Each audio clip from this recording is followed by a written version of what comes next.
Hi viewers. Andhra Pradesh ప్రజలందరూ కూడా ఒక నియోజకవర్గంలో రిజల్ట్ కోసం ఎంతో ఇంట్రెస్ట్గా వెయిట్ చేస్తున్నారు. అదే మంగళగిరి. ఈ మంగళగిరి నియోజకవర్గంలో ప్రజెంట్ పొలిటికల్ ఈక్వేషన్స్ ఎలా ఉన్నాయి? మంగళగిరిలో మీరు అబ్జర్వ్ చేసినట్టయితే సార్, అక్కడ వైఎస్ఆర్సీపీ లోకేష్పై పదే పదే అభ్యర్థులు మార్చింది. ముందుగా ఆల రామకృష్ణారెడ్డి, దాని తర్వాత గంజి శ్రీనివాస్, అండ్ ఇప్పుడు మురుగుడు లావణ్య. సో వైఎస్ జగన్ మంగళగిరిలో అనుసరిస్తున్న వ్యూహాలు ప్రస్తుతం బెడిసి కొడతాయనుకుంటున్నారా? సక్సెస్ అవుతాయా? మంగళగిరి ప్రత్యేకంగా ఆంధ్ర రాజకీయాలు ఒక్కసారి మాట్లాడుకోదలుచుకుంటే మంగళగిరి నియోజకవర్గం రాష్ట్రం విడిపోయిన తర్వాత అత్యంత కీలకంగా మారింది కార్తీక్. అక్కడ ఎందుకంటే స్వయంగా టీడీపీ జాతీయ అధ్యక్షుడు చంద్రబాబు నాయుడు కుమారుడు నారా లోకేష్ బాబు, జాతీయ ప్రధాన కార్యదర్శి, అక్కడ మంగళగిరి కాన్స్టిట్యున్సీలో పోటీ చేస్తున్నారు అనగానే ఒక ప్రత్యేకత సంతరించుకుంది మంగళగిరి కాన్స్టిట్యున్సీ. ఇంకా చెప్పాలంటే ఇదే మంగళగిరి ఇటు విజయవాడకి ఇటు గుంటూరుకి మధ్యలో ఈ రెండు సిటీలను కలిపే మరొక నగరంగా కూడా అక్కడ మంగళగిరికి ఒక ప్రత్యేక స్థానం ఉంది. ఇక రాజకీయంగా చెప్పదలుచుకుంటే మంగళగిరి నియోజకవర్గంలో దాదాపు 2,80,000 వరకు ఓటర్లు ఉంటారు. చాలా తెలివైన ఓటర్లుగా కూడా వీళ్ళందరూ కూడా మన గతంలో మనం చూసాం. అక్కడ సామాజిక వర్గాల వారీగా కూడా భిన్న సంస్కృతుల సమాహారం మంగళగిరి. ఒక రకంగా అక్కడ డామినేటింగ్గా ఉండేది పద్మశాలీలు, మొదటి నుంచి కూడా మనందరికి తెలిసిందే. అయితే పద్మశాలి ఓట్ బ్యాంక్ అక్కడ 44,000 మంది ఓట్ బ్యాంక్ ఉన్నట్టు చెప్తున్నారు. అంటే ఓవరాల్గా మంగళగిరిలో ఓట్స్ వచ్చేసి 2,86,000. దాంట్లో ఎస్సీ ఎస్టీ ఓట్స్ 70,000 పోగా మిగతా 44,000 ఓట్స్ మన పద్మశాలి ఓట్ బ్యాంక్. సో ఈసారి వాళ్ళు వైసీపీ వైపు ఉంటారా, టీడీపీ వైపు ఉంటారా? అంటే ఒకటి అక్కడ స్థానికంగా ఒకటే చర్చ జరుగుతోంది. ఏదైతే గత 4.5 ఏళ్లుగా ముఖ్యమంత్రిగా వైఎస్ జగన్మోహన్ రెడ్డి ఎన్నో పథకాలు అమలు చేస్తున్నారు, ఎన్నో ఉచితాలు కూడా ఆయన అందిస్తున్నారు. వాలంటీర్ల వ్యవస్థ తీసుకొచ్చి ఒక ఇంటి గుమ్మం దగ్గరికే పాలన, ఇంటి గుమ్మం వరకే పథకాలు అనే రీతిలో ఈ పరిపాలన కొనసాగిస్తున్నారు. కానీ ఒక పక్క ప్రభుత్వం ఈ రకంగా అక్కడ ఉన్నప్పటికీ కూడా అక్కడ లోకేష్ బాబు, ఓడిపోయిన ఎమ్మెల్యేగా లోకేష్ బాబు అక్కడ ప్రజలతో నిత్యం మమేకమవుతూ సుమారు 27 పథకాలని ఆయన ఒక కంటెస్టెడ్ ఎమ్మెల్యేగా అక్కడ ప్రజల కోసం అందుబాటులోకి తీసుకొచ్చారు. ఇది చాలా వరకు ఎవరికి తెలియదు.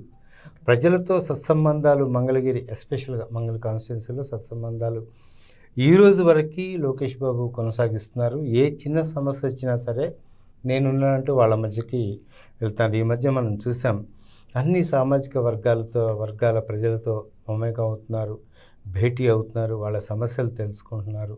ఆయన కొద్ది రోజుల క్రితం ప్రతి అపార్ట్మెంట్లో ఒక సమావేశం ఏర్పాటు చేశారు. మీ అపార్ట్మెంట్ సమస్య ఏంటి, మీరు ఏమన్నా ఎదుర్కొంటున్నారో సమస్యలు, నేనున్నాను, సాల్వ్ చేస్తాను అనే రీతిలో ముందుకెళ్తున్నారు. ఈసారి అక్కడ ప్రజల పల్స్ మాత్రం ఎడ్జ్ లోకేష్ బాబుకి ఇచ్చే విధంగానే చర్చ జరుగుతోంది. సార్, ఇక్కడ ప్రధానంగా ప్రతి ఒక్కళ్ళ క్వశ్చన్ ఏంటంటే, ఎవరైనా ఓడిపోతే వేరే నియోజకవర్గం వైపు చూస్తారు, ఇది వద్దులే మనకు అచ్చి రాలేదని అనుకుంటారు. కానీ లోకేష్ దీనికే స్టిక్ అయ్యి ఉన్నారు. దానికి ప్రత్యేక కారణం ఏమైనా ఉండొచ్చు అనుకుంటున్నారు? ఒకటే కార్తీక్, ఫుల్ ఫ్లెడ్జ్డ్ పొలిటీషియన్, పూర్తి స్థాయి రాజకీయ నాయకుడికి పార్ట్ టైం రాజకీయ నాయకుడికి తేడా ఉంటుంది. పార్ట్ టైం రాజకీయ నాయకుడు ఒక దగ్గర ఓడిపోతే అక్కడ ఉన్న జనాలను కూడా ఇచ్చిన హామీలతో పాటు అక్కడ ఉన్న జనాల సంక్షేమం కానీ అక్కడ ఏదైతే అభివృద్ధి జరగలేదో, ఎమ్మెల్యేగా పోటీ చేసే ముందు ఇచ్చిన హామీలు ఏ విధంగా మర్చిపోతారో అక్కడ జనాన్ని కూడా మర్చిపోతారు. అది వేరే విషయం. లోకేష్ బాబు అట్లా కాదు. ఇక్కడ ఓడిపోయినా సరే నేను హామీ ఇచ్చా, మీకు అండగా ఉంటాను. ఆ కారణం చేత ఆ హామీ ప్రకారం ఆయన అక్కడ ప్రజలతో మమేకం అవుతున్నారు. అందుకోసమే ఆయన కాన్స్టిట్యున్సీ కూడా మారుతాను అని ఎక్కడ చెప్పలేదు, మారలేదు కూడా. Yes, that's true. అయితే వైసీపీ అభ్యర్థి మురుగుడు లావణ్య అంత ఆషామాషి వ్యక్తి కాదు. ఆవిడ రాజకీయ నేపథ్యం కూడా చాలా ఉన్నతంగా ఉంది. వైఎస్ఆర్ ఫ్యామిలీతో వాళ్ళ ఫ్యామిలీకి చాలా ప్రత్యేక అనుబంధం ఉంది. దాని గురించి వివరిస్తారు సార్? మురుగుడు లావణ్య వాళ్ళ మామగారు మురుగుడు హనుమంతరావు 2 సార్లు ఎమ్మెల్యే, 2 సార్లు పోర్ట్ఫోలియో క్యాబినెట్లో ఉన్నారు వైఎస్ రాజశేఖర రెడ్డి హయాంలో. ఇక మురుగుడు లావణ్య వాళ్ళ అమ్మగారు కూడా ఎమ్మెల్యేనే, కాండ్ర కమల అని ఆవిడ టీటీడీ బోర్డు మెంబర్గా కూడా చేశారు. ఒక రాజకీయ నేపథ్యం ఉన్న ఫ్యామిలీ మురుగుడు లావణ్య గారి. ఆవిడ ఏదో ఆల్ ఆఫ్ సడన్గా అక్కడికి వచ్చి రాజకీయం చేస్తాను అనే ఒక మహిళ అయితే కాదు. రాజకీయ నేపథ్యం ఉంది. కుటుంబ సభ్యులు కానీ, ఈ పెళ్ళైన తర్వాత మామగారు కానీ, పెళ్ళికి ముందు ఇటు కుటుంబాల్లో కూడా మంచి రాజకీయం ఉంది. ఒక ఫెయిర్ ఫ్యామిలీ, అటువైపు ఇటువైపు. తన మీద వైఎస్ జగన్మోహన్ రెడ్డి మాత్రం చాలా వరకు హోప్స్ పెట్టుకున్నారు. ఒక సంచలనమైన రాజకీయాలు చేయొచ్చు, ఒక సానుకూల ఫలితం రాబట్టొచ్చు లావణ్యకి దించితే. ఎందుకంటే ఇటు తల్లిగారి సపోర్ట్ ఉంటుంది, మామగారి సపోర్ట్ ఉంటుంది, 2 రకాలుగా కూడా కలిసి వచ్చే అంశం కాబట్టి. ఎందుకంటే మురుగుడు హనుమంతరావు కూడా మంచి బ్రాండ్ ఉంది, మంచి పేరు ఉంది.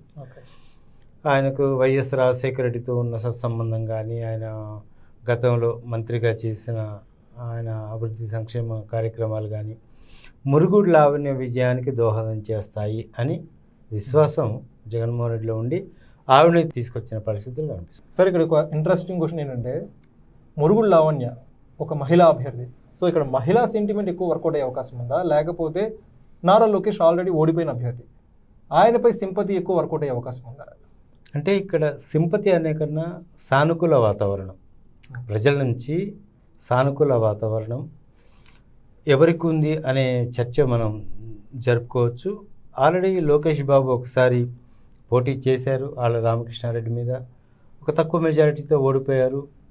ఆయన అదే కాన్స్టిట్యూన్సీలో అనేక పాదయాత్రలు, అనేక సంక్షేమ కార్యక్రమాలు అవన్నీ కూడా ఆయన చేశారు. అయితే ఇటీవల జరిగిన పరిణామాలు ఒకసారి చూసుకుంటే, చంద్రబాబు నాయుడు రాజమండ్రి జైల్లో 56 రోజులు ఉండడం, ఓడిపోయినప్పటికీ కూడా ఇదే మంగళగిరి నియోజకవర్గంలో అనేక సంక్షేమ అభివృద్ధి కార్యక్రమాలకి బిహైండ్ ద స్క్రీన్ రూపకల్పన చేయడం, అనేక సామాజిక వర్గాల నాయకులతో సమావేశం అవ్వడం, ఎక్కడ ఏ ఒక్క చిన్న సమస్య ఉన్నా అక్కడికి వెళ్ళి నేనున్నాననే భరోసా ఇవ్వడం, ఇవన్నీ లోకేష్ బాబుకి ఎన్నికల్లో కలిసి వచ్చే factors. At the same time Murugudu Lavanya ఉంది. ఆవిడ ఇటు అమ్మగారి కుటుంబ నేపథ్యం, మామగారి అత్తగారి కుటుంబ నేపథ్యం, రాజకీయ నేపథ్యం అయినప్పటికీ కూడా ఆవిడ ఎంతవరకు ఓటర్లను ప్రభావితం చేస్తుంది అనేది ఒక క్వశ్చన్ మార్క్. అపారమైన విశ్వాసం పెట్టుకున్నాడు జగన్మోహన్ రెడ్డి లావణ్య మీద, కానీ ఈవిడ ఆ నమ్మకం ఓటర్లని బూత్ వరకు తీసుకొస్తుందా అనేది పూర్తి స్థాయిలో చెప్పలేం. ఇప్పటికే అక్కడ మంగళగిరి నియోజకవర్గం చూసుకుంటే కనుక లోకేష్ బాబు పని చేసుకుంటున్నారు. At the same time Lavanya తిరుగుతుందా, క్యాంపెయిన్ స్టార్ట్ చేసిందా, ఆవిడ క్యాంపెయిన్ మీద నమ్మకం పెట్టుకుందా, జగన్మోహన్ రెడ్డి మీద నమ్మకం పెట్టుకుందా, అర్థం కాని పరిస్థితి. మీరన్నట్టు ప్రజల ఆమోదం, సానుకూల దృక్పథం ఎవరికి ఉందంటే ఒక 5%, 10% ఓడిపోయినప్పటికీ కూడా సంక్షేమ పథకాలు బిహైండ్ ద స్క్రీన్ చేస్తున్నారు కాబట్టి నారా లోకేష్ ఆటోమేటిక్గా ఉండే అవకాశం. ఆబ్వియస్ ఇది లావణ్య వర్సెస్ లోకేష్ కాదు, ఒక రకంగా జగన్ వర్సెస్ లోకేష్ గానే పరిగణించాలి. అంతే, ఎగ్జాక్ట్లీ మీరు చెప్పింది కరెక్టే. ఎందుకంటే ఆళ్ళ రామకృష్ణారెడ్డి అక్కడ ఒక బలమైన సామాజిక వర్గం, స్థానికుడు, ఎప్పటి నుంచో అక్కడ ఉన్న అతను మనం చూస్తున్నాం. ఆయనను ఆల్ ఆఫ్ సడన్గా అక్కడ నుంచి మార్చేసి 2-3 పేర్లను పరిశీలించి ఆ తర్వాత ఫైనల్ అవుట్పుట్గా ఈమెను తీసుకొచ్చాడు జగన్మోహన్ రెడ్డి. అయితే జగన్మోహన్ రెడ్డి నమ్మకం ఏంటి, నా ఫోటో పెట్టుకున్నా కూడా ఆవిడ గెలుస్తుంది అనేది. ఎందుకంటే తాడేపల్లి ఇవన్నీ పక్కపక్కనే, క్యాంప్ ఆఫీసులు ఇవన్నీ పక్కపక్కనే ఉంటాయి కాబట్టి ఖచ్చితంగా అక్కడ లోకల్ సీఎం గెలిపించుకుంటారు, ప్రజలు విశ్వసిస్తారు అనే ఒక నమ్మకంతో అడుగులు వేస్తున్నారు. కానీ చివరిగా పోలింగ్ బూత్కి వచ్చి ఓటర్లు ఎవరిని ఇచ్చేస్తారనేది కూడా అంత క్రిస్టల్ క్లియర్గా మనం చెప్పలేం. కాకపోతే ఎడ్జ్ మాత్రం మాట్లాడుకోవచ్చు, అది లోకేష్ బాబుకి ఆ రకంగా ఉందని కూడా చెప్పవచ్చు. సో వ్యూయర్స్, ఈసారి మంగళగిరిలో పరిస్థితి ఇది. జనసేన, బీజేపీ, తెలుగుదేశం ఈ కూటమికి చాలా సానుకూల వాతావరణం, ఎడ్జ్ ఉండే అవకాశం ఉందని చెప్పి మన వన్ ఇండియా కరెస్పాండెంట్ హరికృష్ణ గారు విశ్లేషించడం జరిగింది. మీరేమనుకుంటున్నారు? మంగళగిరిలో పరిస్థితి ఎలా ఉండబోతుంది? లావణ్య వర్సెస్ లోకేష్ ఎవరు పై చేసి సాధిస్తారు? కామెంట్ సెక్షన్లో పంచుకోండి. Thank you.